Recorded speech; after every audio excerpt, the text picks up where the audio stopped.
Ito mga ka-LG yung ating Suprema Gold. Pasilip natin. Yan.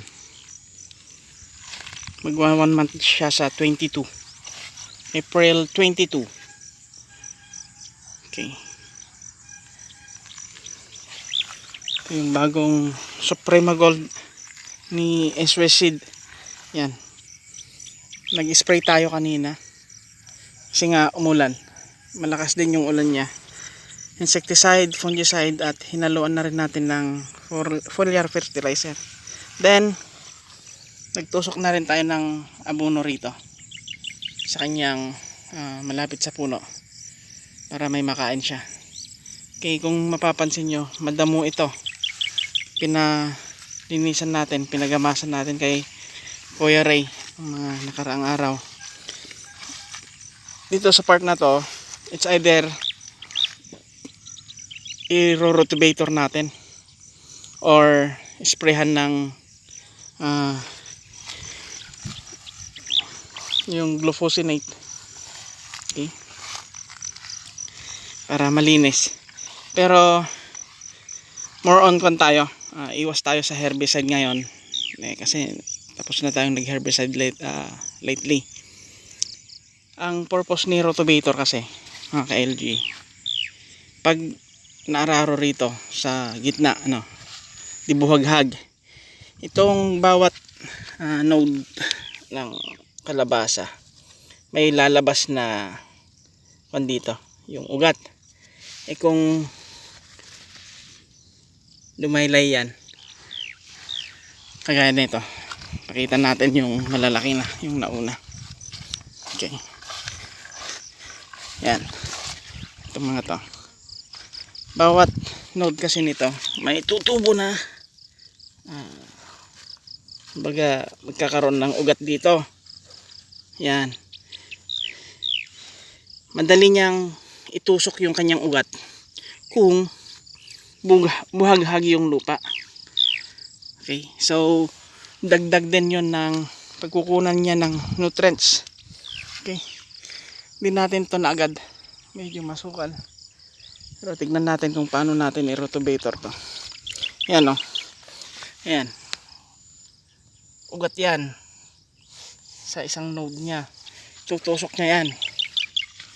So imaginin natin kung zero tillage kasi to, medyo matigas na yung kanyang lupa, hirap niyang itusok yung kanyang ugat. Okay, pero kung buhaghag, madali niyang istusok lang yung kanyang ugat at maraming nutrients ang kanyang makukuha.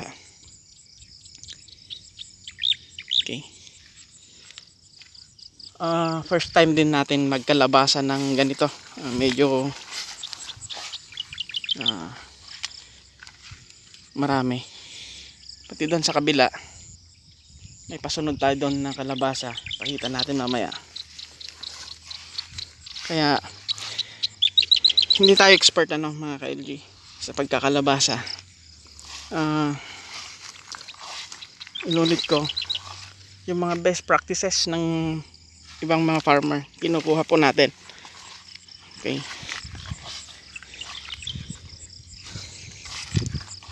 at ina-apply natin dito sa ating mga taniman.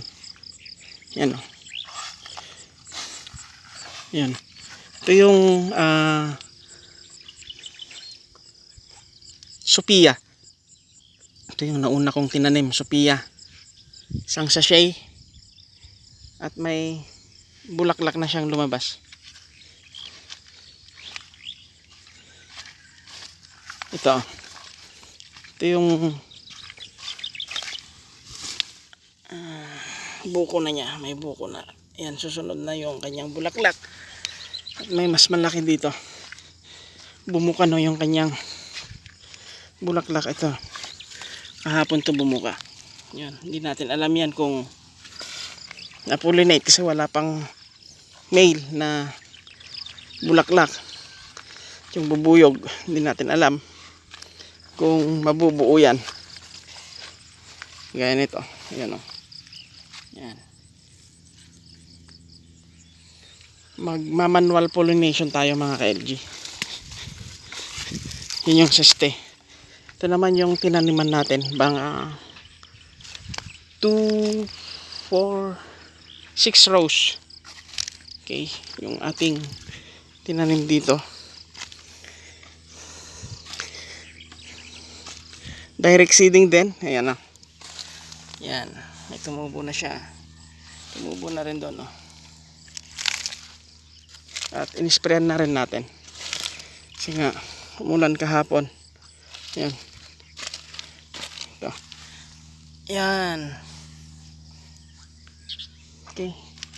Direct seeding tayo. May mga hindi tumubo. Late siguro yan. Pero tutubo yan. Yan.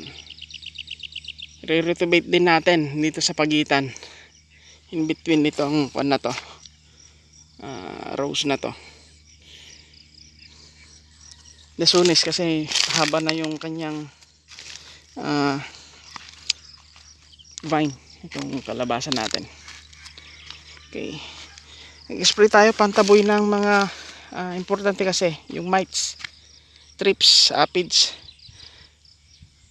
Ito, meron tayong pinunla naman dito na mga 50 na seeds, yung sobra natin noon dyan sa kabila, sa Suprema. So Suprema ito, Suprema Gold. Late na natin na i-transfer kasi nga hindi pa na-harvest that time tong pinagtamnan natin ng mais. Kaya medyo magulang tong ating punla. Trinay lang natin na transfer, sayang naman. Tingnan natin yung productivity nito. Yung seedling ba na medyo may edad na. Ano yung magiging result niya. So yun. Sharing is caring mga ka-LG. Ito yung tanim natin na kalabasa during tag-araw. Yun. Ingat po tayo lahat.